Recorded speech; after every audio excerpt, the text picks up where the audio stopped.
Hi guys, இன்றைக்கி நாங்கள் என்ன செய்ய போகிறோம்டா ஈரப்பலாக்கா கறியும் ரொட்டியும் தான் செய்ய போகிறோம். அதுக்கு முன்னாடி இந்த சேனலுக்கு யாரும் ஃபர்ஸ்ட் டைம் வந்துருந்தீங்கன்னா லைக் பண்ணுங்கள், ஷேர் பண்ணுங்கள், மறக்காமல் சப்ஸ்கிரைப் பண்ணுங்கள். வாங்க வீடியோக்குள்ளே போகலாம். நாங்கள் என்ன செய்ய போகிறோம்னு பார்த்தீங்கன்னா கோதுமை மாவில் ரொட்டியும் ஈரப்பிலாக்கா பிரட்டலும் தான் செய்ய போகிறோம். அதுக்குரிய பொருட்களாக என்னென்ன எடுத்து வச்சுருக்கோம்னு பாருங்க. 1 கிலோ அளவான கோதுமை மா, 1/2 கிலோ அளவான ஈரப்பிலாக்கா வெட்டி எடுத்து வச்சிருக்கிறோம். அதோட தேங்காய் துருவி எடுத்து வச்சிருக்கிறோம். சின்ன வெங்காயம், பச்சை மிளகாய், ரம்பையில் கருவேப்பமில, பெருஞ்சீரகம், கடுகு, உள்ளி, இஞ்சி.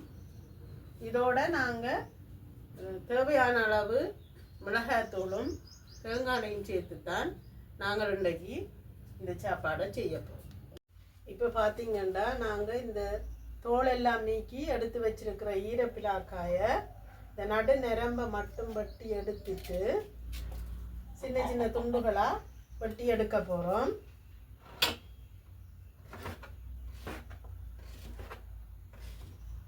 இப்போ நாங்கள் வெட்டி வச்சிருக்கிற ஈரப்பிலாக்கா துண்டுகளை நல்ல வடிவாக கழுவி எடுத்து வைக்க போகிறோம். நல்ல வடிவாக ஈரம் போக புளிஞ்சு எடுத்து வச்சுட்டு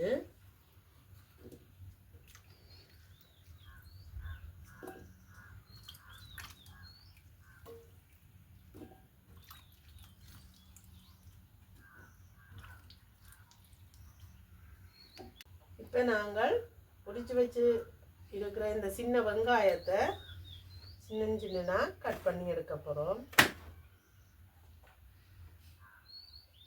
இதை எடுத்துட்டு அடுத்ததான் நாங்கள் உள்ளி எடுத்து வச்சுருக்கிறோம். உள்ளியும் மிளகும் உரலில் குத்தி தான் போட போகிறோம். என்னன்னு சொன்னால் ஈரப்பிலாக்கா கறி கொஞ்சம் வாய்வு தன்மையாக இருக்கும். அதனால் உள்ளியையும் மிளகையும் உரலில் ஒருக்கா குத்தி போட்டு போட போகிறோம். பார்த்தீங்கன்னா சின்ன வெங்காயம் கட் பண்ணி எடுத்து வச்சாச்சு. இனி நாங்கள் எடுத்து வச்சிருக்கிற பச்சை மிளகாயை கட் பண்ணி வைக்க போகிறோம். பச்சை மிளகாயும் பட்டி எடுத்தாச்சு. இங்கால உள்ளி மிளகு குத்தி எடுத்து வச்சாச்சு. இஞ்சியும் இடித்து எடுத்து வச்சாச்சு. இனி நாங்கள் ரம்பையிலேயும் கொஞ்சம் சின்னதாக கட் பண்ணி போட்டு தேங்காய் பாலையும் இனி புளிஞ்சு எடுத்து வச்சுட்டு இனி நாங்கள் ரொட்டிக்கு மாவை குழச்சி வைக்க போகிறோம். குழச்சி வச்சு போட்டு தான் இந்த ஈரப்பிலாக்கா கறியை காய்ச்சிட்டு அதுக்கு பிறகு ரொட்டியை சுட போகிறோம். ரொட்டிக்கு மாவு குழைக்கிறதுக்கு தேவையான அளவு உப்பு சேர்க்க போகிறோம். உப்பு சேர்த்துட்டு அதோட நாங்கள் தேங்காய் பூவும் கொஞ்சம் சேர்க்க போகிறோம். சில பேர் தேங்காய் பூ சேர்க்காமையும் ரொட்டி சுடுவினோம். நாங்கள் தேங்காய் பூ கொஞ்சம் டேஸ்ட்டாக இருக்கும்ன்றதுக்காண்டி சேர்த்துக்கொள்ள போகிறோம். அதையும் சேர்த்துட்டு சுடு தண்ணி தான் எடுத்து வச்சுருக்குறோம். அதை விட்டு கொஞ்சம் கொஞ்சமாக கிண்ட போகிறோம். ரெண்டாக சூடுண்டபடியாக கை வச்சு கிண்ட இல்லாது இந்த அகப்பையால் கிண்டிட்டு கொஞ்சம் மாறினா பிறகு கையால் குழைச்சி விடலாம்.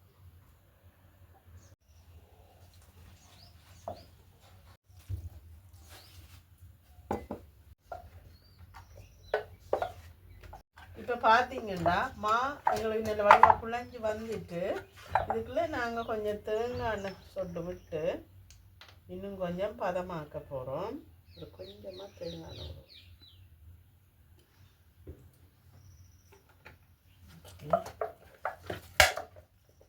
பார்த்தீங்கன்னா எங்களுக்கு நல்ல ரொட்டி கேட்ட மாதிரி குழைச்சி எடுத்தாச்சு. இனி நாங்கள் ஒரு அளவான உருண்டையாக ஒவ்வொரு ரொட்டி கேட்ட அளவு உருண்டையை எடுத்து உருட்டி வைக்க போகிறோம். இப்போ பார்த்தீங்கன்னா எல்லாம் நல்ல வடிவாக உருண்டையெல்லாம் எடுத்து வச்சாச்சு ரொட்டிக்கு.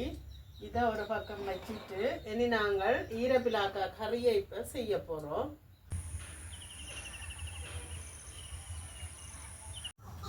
இப்போ நாங்கள் சட்டி நல்லா சூடேறிட்டு கொஞ்சம் தேங்காய் எண்ணெய் விட போகிறோம்.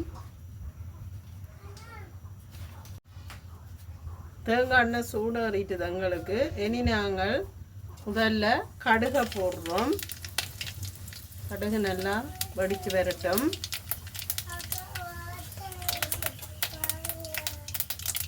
அதுக்கு அடுத்ததாக இஞ்சி பேஸ்ட்டை போட்டுக்கொள்ளுவோம். போட்டு ஒரு வடிவாக கிளறி விடுவோம். அடுத்ததாக நாங்கள் வட்டி வச்சிருக்கிற வெங்காயத்தை போட போகிறோம்.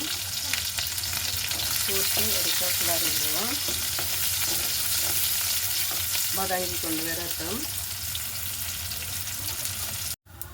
இப்போ நாங்கள் பெருஞ்சீரகத்தை இதோட சேர்த்து கொள்ளுறோம். பெருஞ்சீரகத்தையும் சேர்த்துட்டு வெட்டி எடுத்து வச்சிருக்கிற ரம்பையிலையும் சேர்த்து கொள்ளுவோம். அதோட கருவேப்பமிலையையும் சேர்த்து கொள்ளுவோம். சிறப்பு விட்டு நல்லா வதங்கி வந்துச்சு எங்களுக்கு. இப்போ நாங்கள் வெட்டி வச்சுருக்கிற பச்சை மிளகாயையும் இதோட சேர்த்து ஒரு பிரட்டி விடுவோம். கொஞ்சம் வதங்கி வரட்டும் பச்சை மிளகாயும். இப்போ நாங்கள் தூள் சேர்க்க போகிறோம். இந்த கலவைக்கு நான் ஒரு 2 கரண்டி அளவு சேர்க்குறேன். நீங்கள் உங்களுக்கு தேவையான அளவு சேர்த்துக்கொள்ளலாம். கூட வேணும்னு சொன்னால். இப்போ தூள் எரிஞ்சு போகாமல் அதுக்கு முதலே இந்த ஈரப்பிலாக்காயை போட போகிறோம்.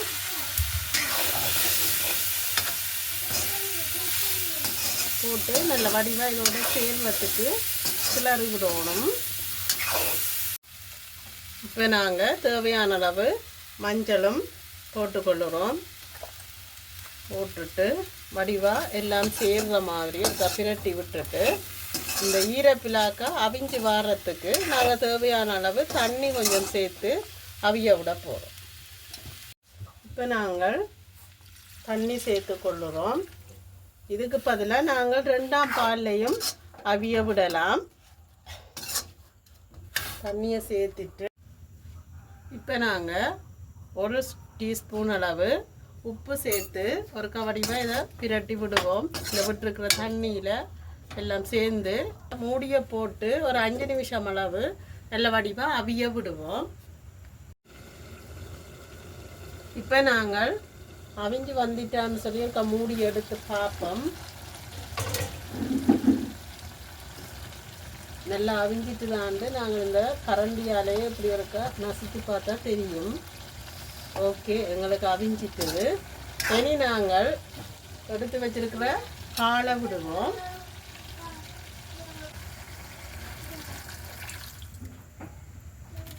ஓகே, பாலையும் விட்டு சேர்த்து விட்டுட்டு இந்த உள்ளி மிளகு குத்தி எடுத்து வச்சிருக்கிறோம். அதையும் இந்த டைம் போட்டு அப்படியே நல்ல வடிவாக பால் உள்ளி மிளகு எல்லாம் சேர்ந்து அவிய விட்டு கொஞ்சத்தால் இறக்க சரியாக இருக்கு. இப்போ நாங்கள் மூடி ஒரு திறந்து பார்ப்போம். ஓகே, எங்களுக்கு நல்ல வடிவாக வத்தி வந்துச்சு. அதோட உள்ளி மிளகா குத்தி போட்டது நல்ல ஒரு வாசமாக இருக்குது. இனி நாங்கள் பிரட்டலுக்கு தேசிப்புளி தான் விட போகிறோம். இதுக்கு நாங்கள் பழப்புளி விட தேவையில்லை. தேசிப்புளி விட்டால் இன்னும் நல்ல சுவையாக இருக்கும் இந்த பிரட்டல் கறி.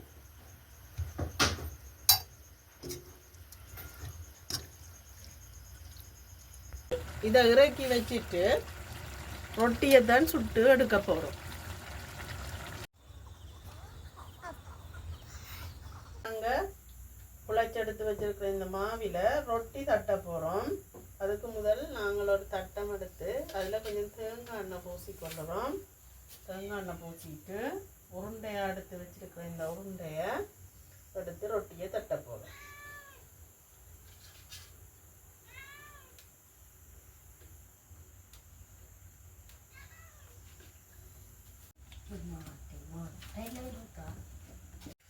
இப்போ பார்த்தீங்கன்னா நாங்கள் ரொட்டி நல்ல வடிவாக தட்டி எடுத்துட்டோம். இனி நாங்கள் ரொட்டியை சுட்டு எடுக்க போகிறோம். நாங்கள் இன்றைக்கி தோசைக்கல்லில் தான் ரொட்டி சுட்டு எடுக்க போகிறோம். இப்போ ஹீட் ஏறுறதுக்காக வேண்டி தோசைக்கல் அடுப்பில் வச்சு சூடேறி கொண்டு இருக்கு. இப்போ நாங்கள் ரொட்டிக்கு தட்டி வச்சிருக்கிற மாவை அப்படியே வட்டமாக ரொட்டி ஷேப்பில் இருக்குது. அதை இந்த தோசைக்கல்லில் போட்டு சுட்டு எடுக்க போகிறோம். இப்போ பார்த்தீங்கன்னா எங்களுக்கு தோசைக்கல் நல்லா சூடேறிட்டு இப்போ கொஞ்சமாக இந்த எண்ணெய் கொஞ்சம் இதில் அப்ளை பண்ணி போட்டு அதுக்கு மேலே ரொட்டியை சுட்டெடுக்க போகிறோம்.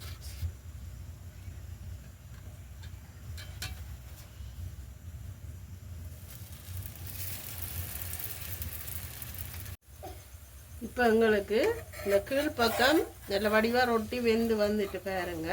இப்போ நாங்கள் மற்ற பக்கம் இதை ஒருக்கா பிரட்டி விட போகிறோம்.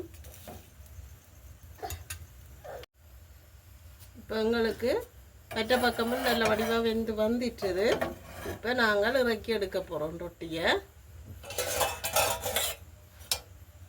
இனி திருப்பி இந்த ஆயில் அப்ளை பண்ணி போட்டு 2வது ரொட்டியை இதில் எடுக்க போகிறோம் வச்சு.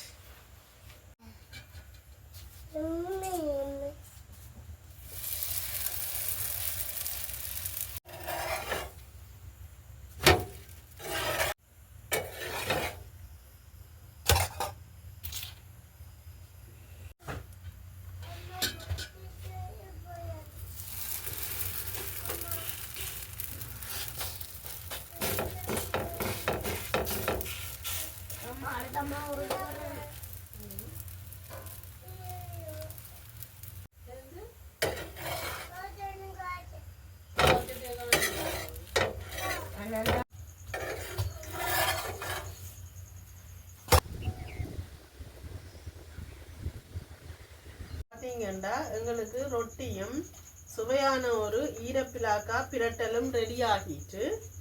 இன்றைக்கு எங்களுடைய வீடியோ இவ்வளவுதான். நீங்கள் கனவேர் எங்களுடைய வீடியோஸை தொடர்ந்து பார்த்து கொண்டிருக்கிறீங்கள். ஆனால் கனவேர் சப்ஸ்கிரைப் பண்ண மறந்து போறீங்க போல இருக்கு.